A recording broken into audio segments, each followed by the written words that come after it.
Cancer, the disease many fear as life-ending, has been totally life-transforming for me. It's been an uphill journey, but still I'm climbing nonetheless. If I'm slow to respond, know the journey has gotten a little rough, but still I'm climbing nonetheless. These were the words I used to inspire my work group when it was determined that my treatment plan and time away from the office would be much more extensive than first thought. Diagnosed with breast cancer during the Christmas week of 2010, I underwent 2 surgeries, chemotherapy, and radiation during the first 3 quarters of 2011. It was during that season I realized there is nothing more important than living your best life now.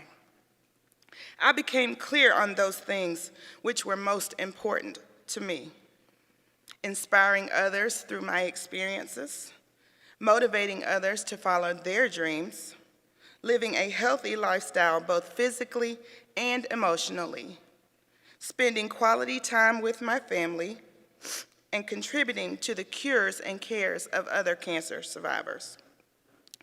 Statistics show that less than 30% of working Americans are passionate and fulfilled in their workplace.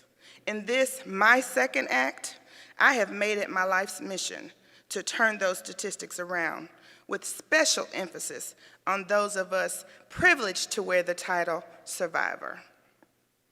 I received an MBA from Middle Tennessee State University and a Bachelor's of Business Administration in Accounting from the University of Memphis. I am a licensed CPA with more than 23 years of accounting experience.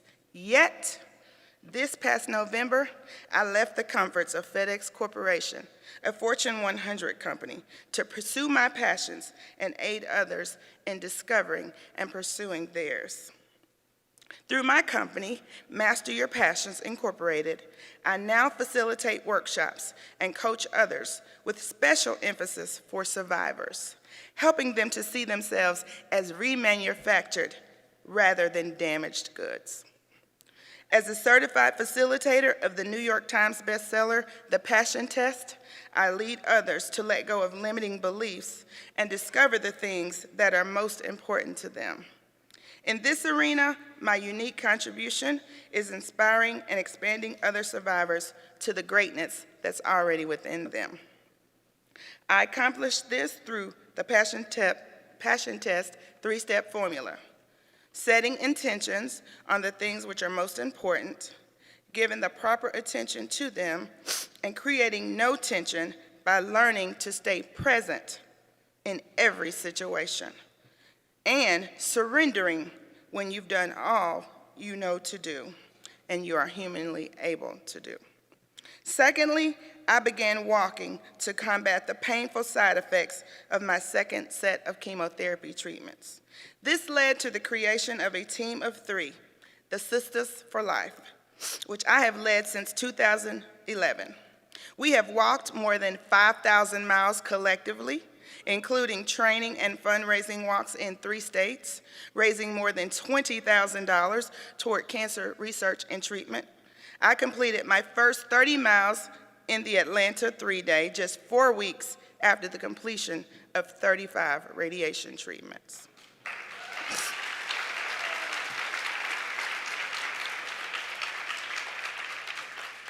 And last but certainly not least, I have written a book entitled Cancer Us, It Was Me, Is It You?, which is scheduled to be released in September. This book details my cancer journey with lots of parallels to my other life experiences, in the hopes of encouraging and teaching others not to just survive, but to thrive. In this book, I challenge survivors of anything to recognize the privilege of survivorship and to share their stories from a place of triumph so that others can receive encouragement from them. In this book, I share a time of anxiety where I approached my oncologist and I inquired, what's the likelihood of my cancer coming back? And what he said to me was life-changing. He said, Dywuana, we gave you the most aggressive treatment we could give you so you could live. Now go and live. I share this in the hopes of encouraging other survivors to remove themselves from the bondage of the what ifs and inspiring them to live life to the fullest. So you see, life for me ain't been no crystal stair. It's had some cancer in it. Very aggressive, my oncologist said, racked with nausea, pain, hair loss, and visible scars from chemo ports and radiation. But all this time, I've been a climbing, inspiring other survivors to discover their purpose, to live healthy physically and emotionally, and sacrificing myself and time toward raising money for treatment and awareness. And so to you, I say, you've made it to this side to tell your story. Do it with pride, giving God all the glory.